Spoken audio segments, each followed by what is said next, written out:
Welcome to another episode of Down the Well. I'm your host, Elle Rowley, and I am so excited for today's episode.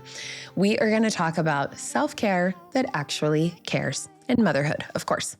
Okay, first a story.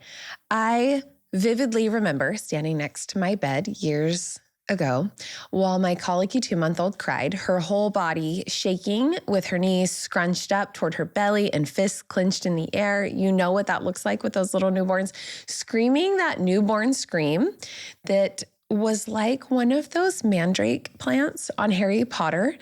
I mean, newborn screams are technically quiet in terms of decibels, but at the same time, totally deafening if you are that baby's parent, okay?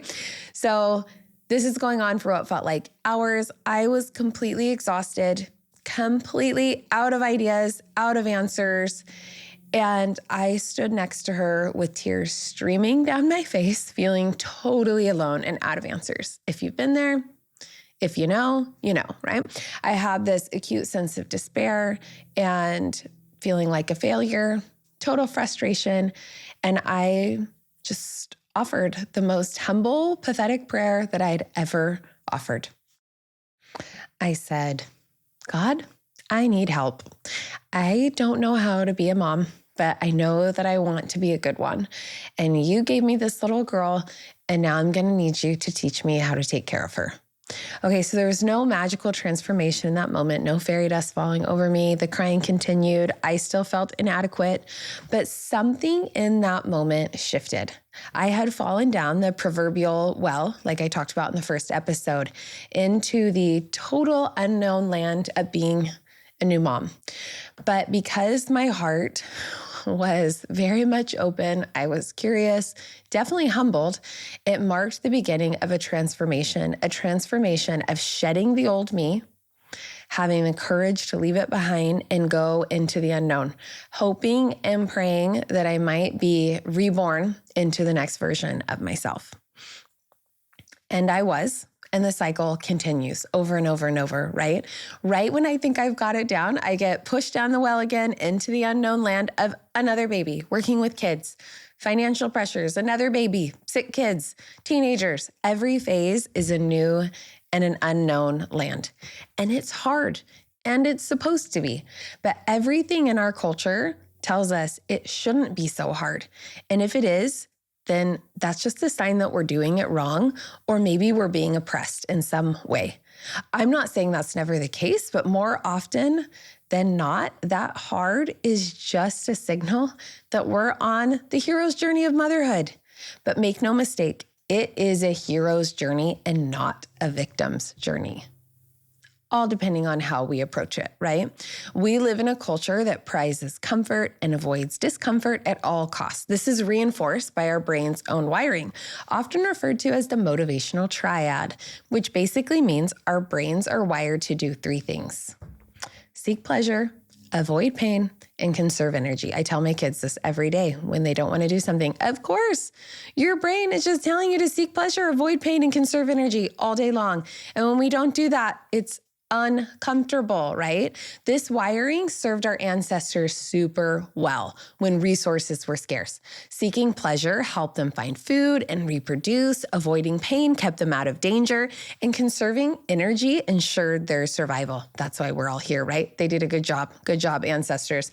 But in today's world where resources are abundant, okay, even though eggs this week at the store were $12 a dozen, okay, that's the only thing I'm going to say about that. But still, resources are much more abundant. You can't argue that, right? And life is comparatively comfortable. This same wiring can now lead to overindulgence and quick dopamine hits like fast food and the scrolling, shallow distractions, right? The result is that we have brief bursts of pleasure, but little lasting satisfaction, resilience, or purpose. And our brains just want more and more of those brief bursts. When we apply this kind of avoidance of discomfort to motherhood, we resist and disconnect from the very challenges that have the power to transform us. We seek escape, whether through social media, overindulgence, or messages that victimize rather than validate. I really don't like those. And while these might soothe us temporarily, they can also leave us feeling very disconnected, resentful, and empty. I wish that we looked at moms more like being Navy SEALs or being hired for an actual job, except that it's way more important than either of those important things. Not in a way to put more pressure on mothers, but in a way that we would take our preparation more seriously. I think that we would actually start seeing self-care as like a battle prep instead of self-indulgent or selfish. It's just absolutely necessary. We're fortifying ourselves to do our best job. It doesn't help that the concept of self-care has been hijacked by consumer culture. It says so much to me that the search term self-care has increased over 4 times in the past few years on Google, but most of us feel less nourished than ever. And all the research supports that, am I right? So what is true self-care? It's not about distractions or indulgences. It's not just like getting new clothes or a face mask or a massage. It's about caring for yourself because you are worth caring for. And so you can also care for the people you love. It's about practices that truly restore and nourish us, mind, body, and soul. You deserve to be nourished, restored, and cared for properly. I started doing research on the most restorative practices that mothers can partake in, and I thought I'd share the ones that I found the most impactful, also ones, of course, from my own personal life, for your next night off or next 5-minute mom time out, and some that can just be carried with you throughout your day, okay? So before I jump in, though, I need to lay the ground rules. And the ground rules, it's really just one rule. Distractions do not equal self-care. Just keep that in mind, okay? A box of cookies or a Netflix binge isn't, they aren't inherently bad, but true self-care replenishes either the mind, body, or spirit. This might look like sitting on your porch, letting the sun hit your face, or a walk down the street, or a long shower, or a deep conversation with a friend, or it might look like a manicure or massage, but make sure that it passes the test. Does it nourish the mind, body, or spirit? Not just distract the mind, body, or spirit. I have had way too many times in my life when I've sought self-care in watching TV or eating junk and felt profoundly worse after, not better. Let's start with self-care for the mind. First, simplify wherever you can. Say no to overscheduling. This is not a very exciting one to talk about. It doesn't quite feel like a massage, right? Because it sounds like another to-do. But because we are so overscheduled in Western culture, it's probably the most important one. We love wearing busyness like badges of honor in our culture, but we cannot keep running at this frantic pace. We know it, right? Running ourselves ragged, especially in the name of our kids. But it is hard. I feel the social pressures and mom guilt all the time to do more for my kids, say yes to that volunteer opportunity, to make it special. That phrase can really haunt me. It's endless, right? I love the quote from T.S. Eliot that gets right to the heart of this struggle and my North Star, okay? He says, a condition of complete simplicity, costing not less than everything. Think about that for a minute. Let's not underestimate the pressures to do it all, to be busy, and let's face it head on by committing to finding more flow, more natural rhythms in our lives wherever we can find them, not just surviving. I have found that often the only difference between a good day and a bad day for me is one where I simplified my day by 10%. It's like one canceled appointment, keeping one block of time open where I could have filled it, saying no to one social or other engagement that just wasn't totally necessary. That was it, but it can make all the difference. Make sure that your schedule supports your best life, not just your kids. Some semesters or quarters, we won't do any extracurriculars, not one. I'll just decide, you know what? Family dinner is more important this semester, okay? And guess what? My kids don't care. I'm so surprised every time. Even if they'll one of the 4 will be upset about it for a minute, they don't care. They get over it. The next semester, they'll pick up those classes again. But if you're feeling like you're already on empty, I promise your kids will benefit more from a mom who has energy to connect and care for them than that gymnastics class. Above all, do the work ahead of time by creating systems that make your life easier. Whether that's meal planning or carving out quiet time for yourself or finding the right carpool, really take the time before each semester or month to organize your schedule and life so that it will best nourish you and your family. All that being said, I get it. Some phases are harder than others to achieve this. And it's like everything's going well, we're spinning those plates, and then all of a sudden, it's an overdrive, right? So it is a constant coming back to this. It's a constant coming back to the simplicity. I get that it's hard to say no in a culture where if you didn't get your son in private soccer lessons as a 3-year-old, he's already behind. But be the example to your friends. It is out of control in our culture. Let's just start saying no. I have found that when I have given a loving no to things that I felt socially pressured to do in the past, I'm at first met with some resistance, especially from older women who were even more pressured often than our generation to say yes to everything. But what's been more interesting is every single time those same women have come back to me later, so randomly, and thanked me for saying no. It's like they didn't know they could do that. Okay, second idea for self-care for the mind. Take breaks. I don't care who you are. Nobody can mom for 12 hours straight without losing their minds at least a little bit, okay? Plan on it. That's not a weakness. That's just being a human being. I don't care if you're an introvert, an extrovert, plan on it. I know how hard this is at different times in motherhood. Believe me, I really do. But it is worth the extra effort to have even little 5-minute chunks of time to yourself, especially if you're an introvert, but especially if you're a person. It's everybody. Everybody needs breaks. It's not like you just need to willpower your way through, or you're especially weak, or it's just human needs, okay? Take moments to pause, to breathe, reflect, go for a walk if you can, take a shower, take a weekend away if you can, for heaven's sakes. For years, the only thing that I asked for at every birthday and at Christmas was to either be home alone for a few days, so my husband would just take the kids to his parents' house or somewhere away for a few days, or go to a hotel for a few days by myself. I'd use points and go somewhere literally 10 minutes down the road. And I would plan and jump in the ocean and read a book and order food and just reconnect with myself. I realize that kind of trip is not a reality for many of us, and it wasn't for me at different times, but it's maybe more available to many of you than you might think. Okay, a simpler and less decadent idea is something that I learned from my mother-in-law. She called her hardest days as a mom an under the tree kind of day. If she was having a particularly difficult day with her 4 kids, 3 of them being really wild boys, 1 of them being my husband, she'd say she was going outside for a minute and to not follow her. Of course, they were old enough for her to do this. And I'm sure that she had to really set this boundary. She'd find a tree outside to sit under, and she'd just stay there, sometimes for minutes, sometimes for hours, and sometimes she'd take the whole day at the botanical garden, with childcare until she was ready to return. I have remembered that and employed that strategy many times throughout my mothering years.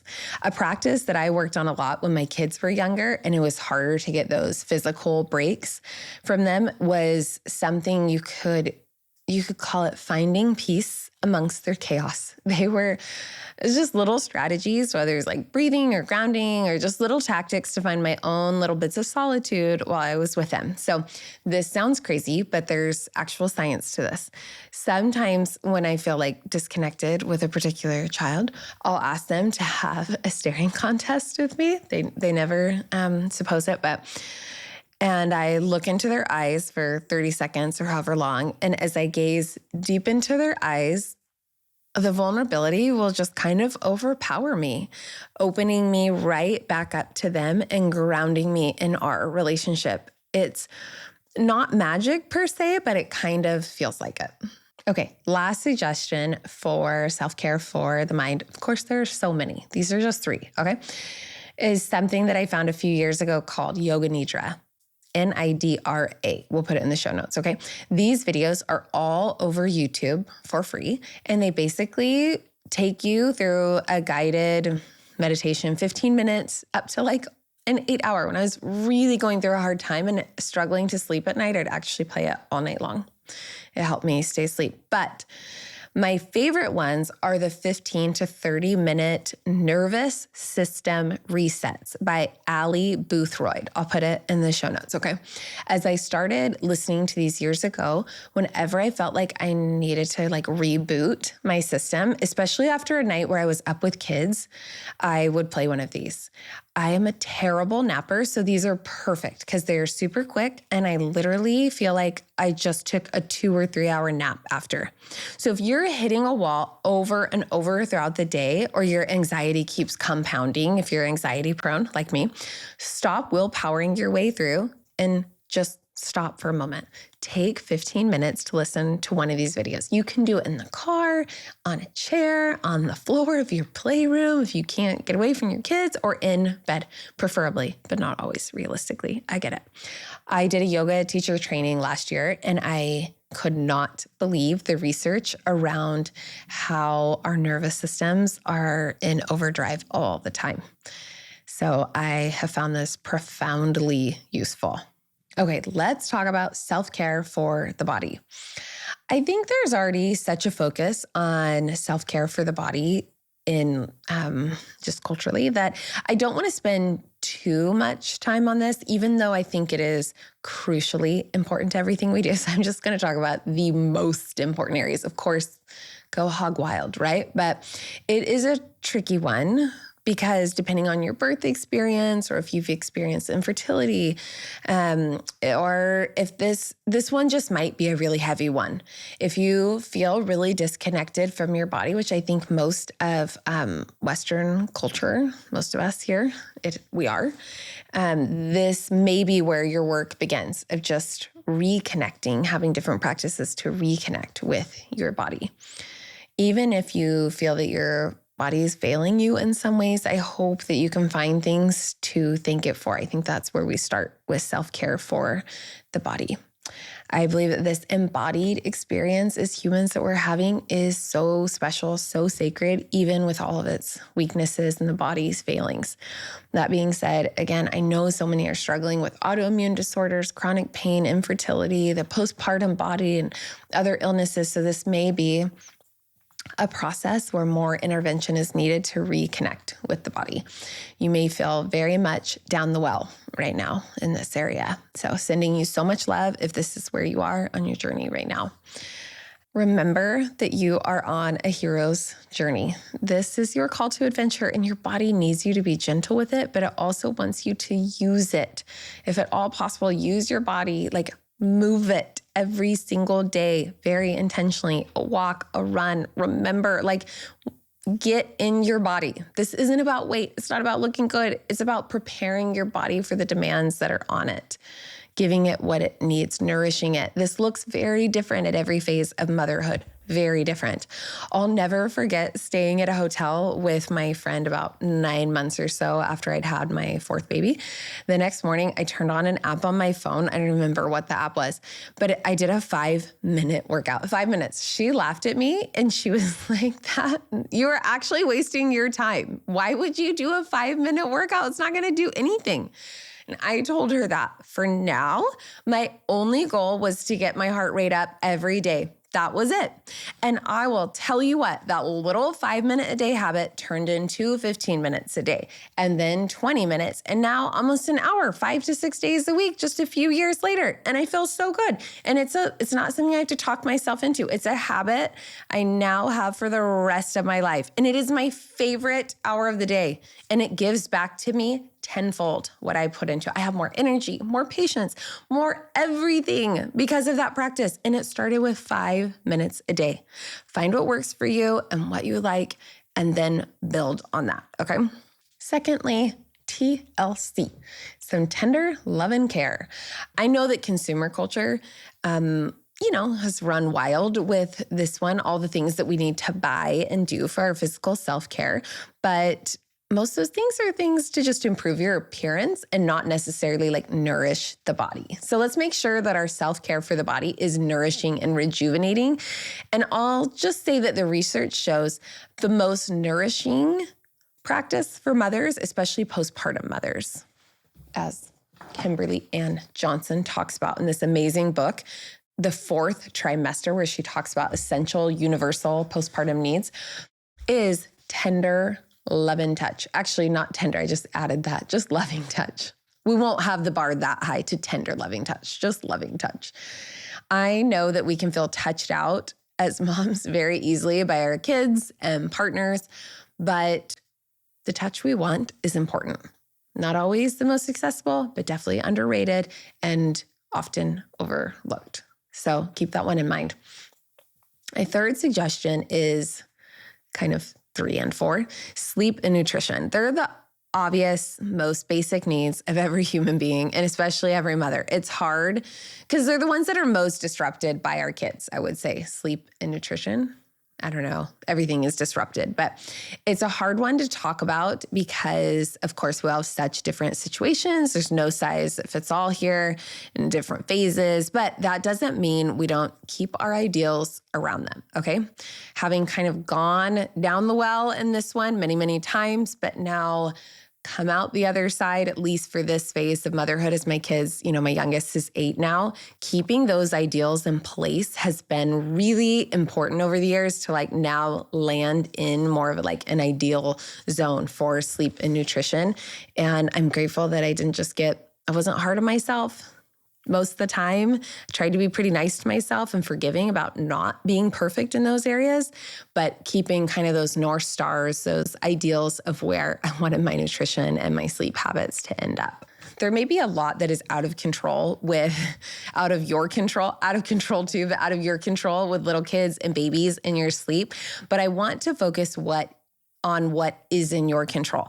I know that the idea of self-care can often come with a laissez-faire, that just means I get to do whatever I want, right? When I'm caring for myself, that kind of a vibe. But let's remember, we're doing important work. And with that comes needed preparation, and we get to enjoy the fruits of that, okay? How are you spending your evenings? Are you scrolling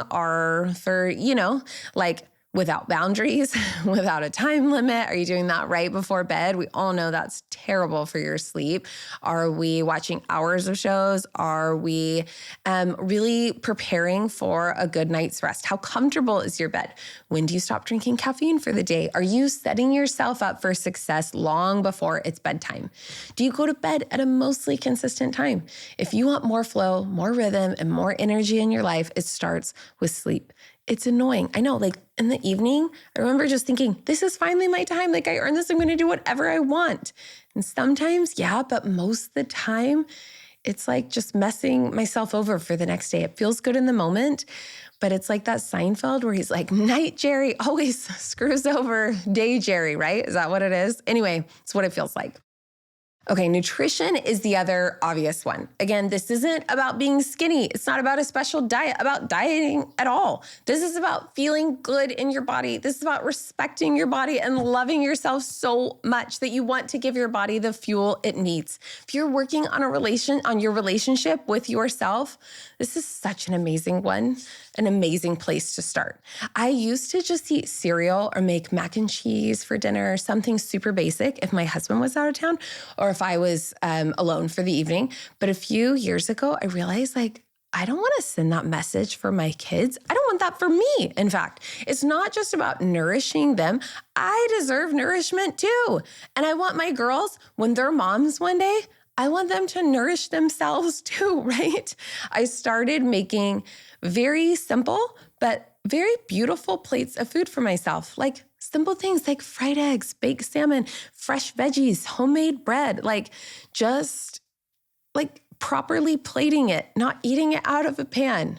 I'm telling you, if you want to improve your relationship with yourself, take care of this precious body that you've been given. If you want your body to perform for you in your life, give it what it needs.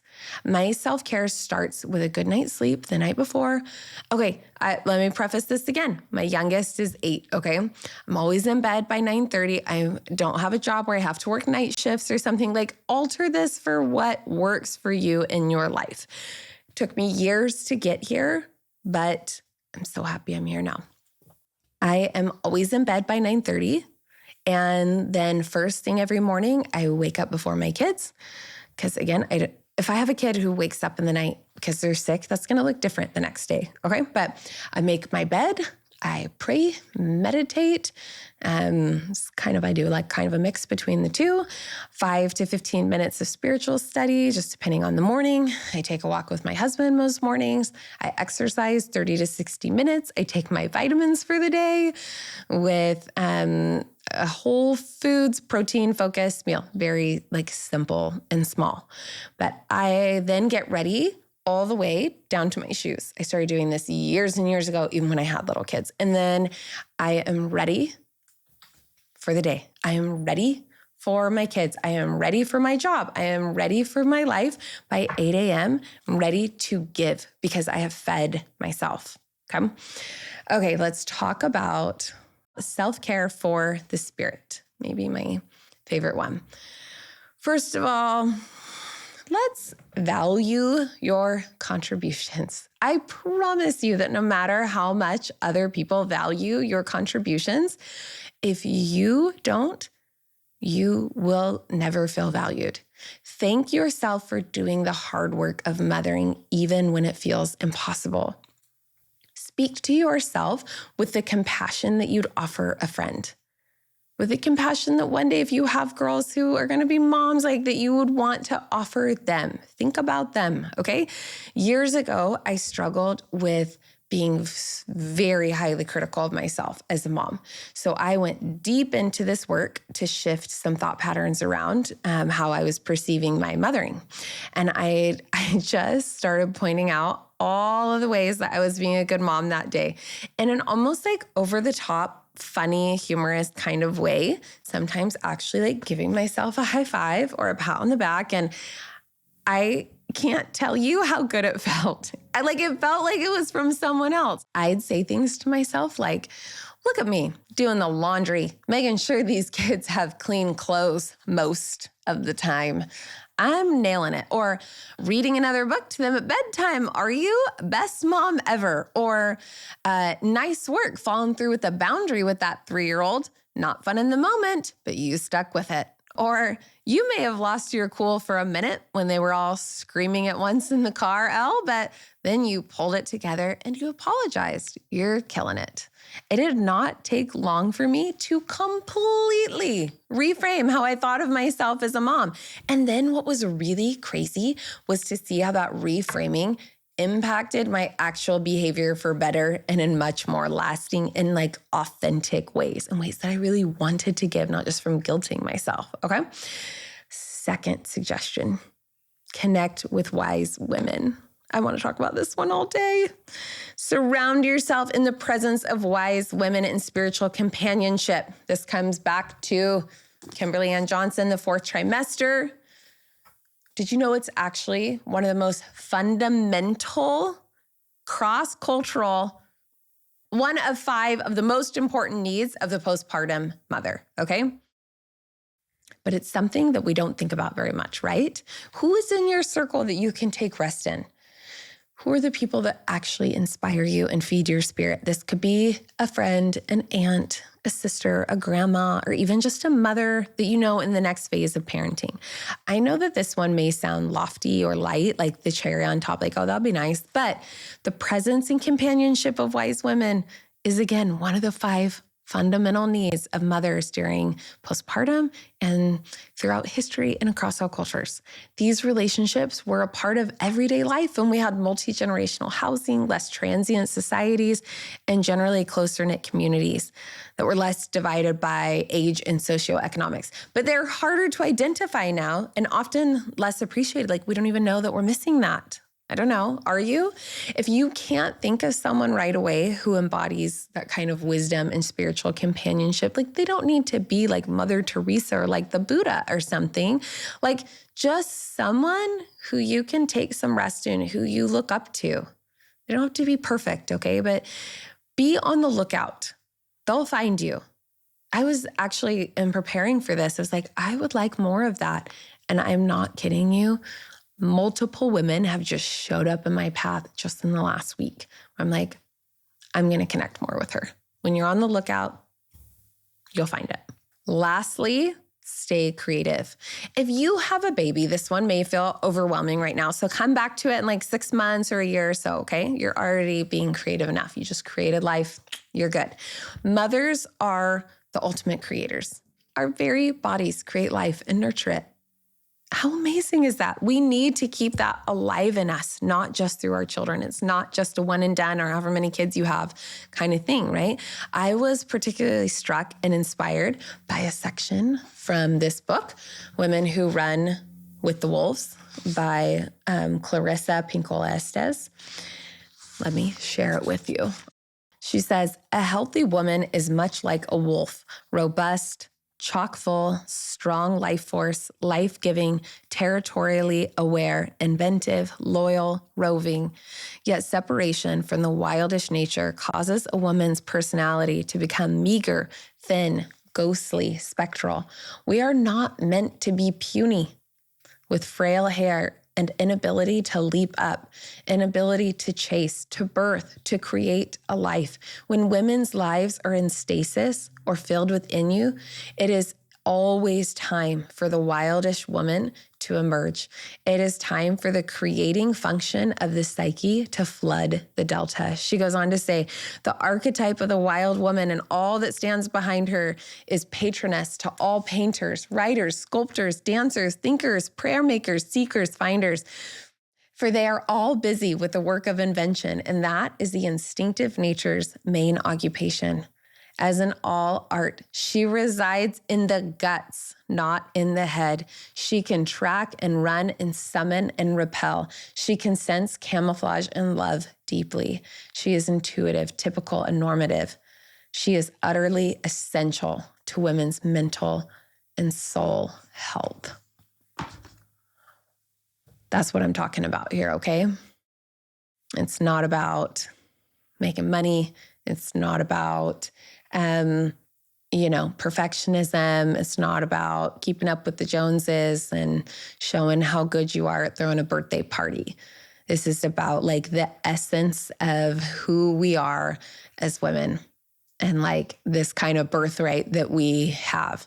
So many of us have lost our archetypes, our patronesses of creation. No wonder so many of us find motherhood to be boring and unproductive. We have a deep, innate need to nurture our creativity outside of motherhood and within it. And it looks so, so different for each of us.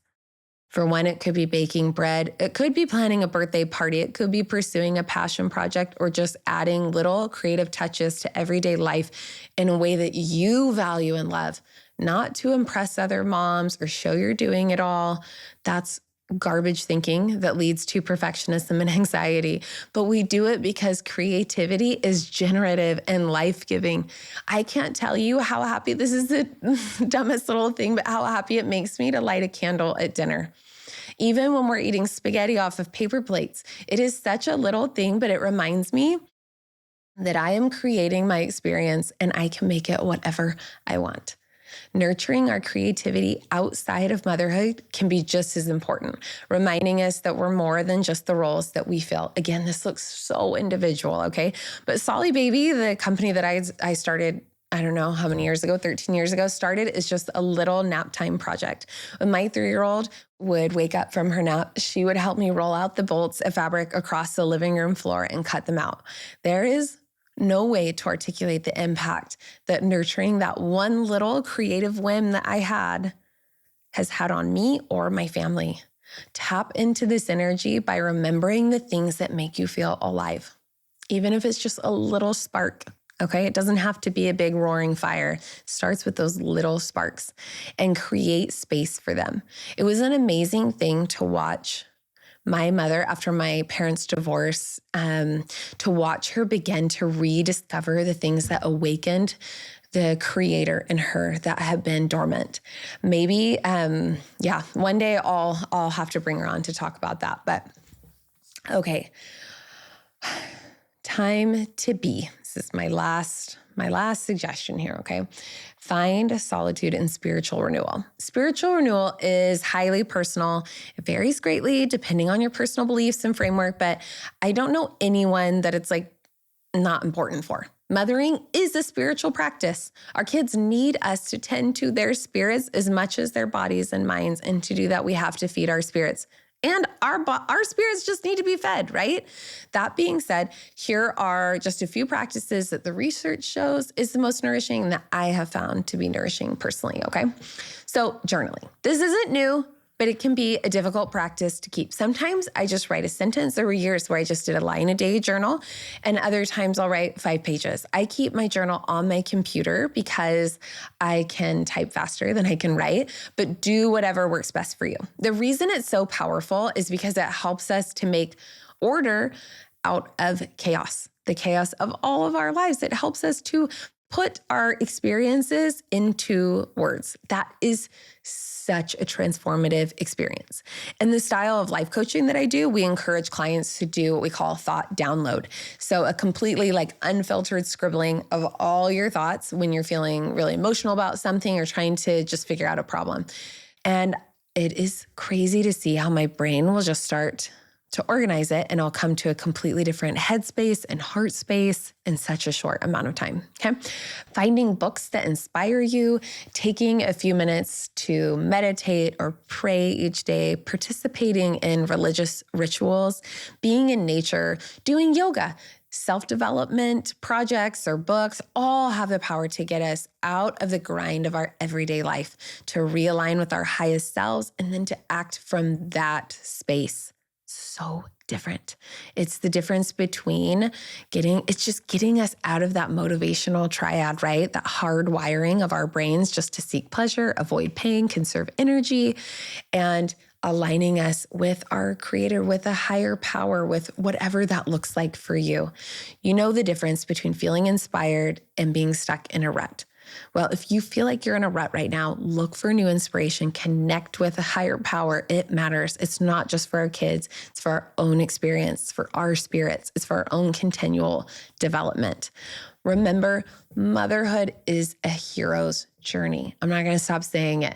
Like all great adventures, it's filled with trials, moments of despair, and profound transformation if we let those transformations happen. The work you're doing, the sacrifices you're making, remember, sacrifice makes sacred. You are shaping not just your children, but you. We are not victims to our children. This hero's journey that we're on is as much for our own development as our children's.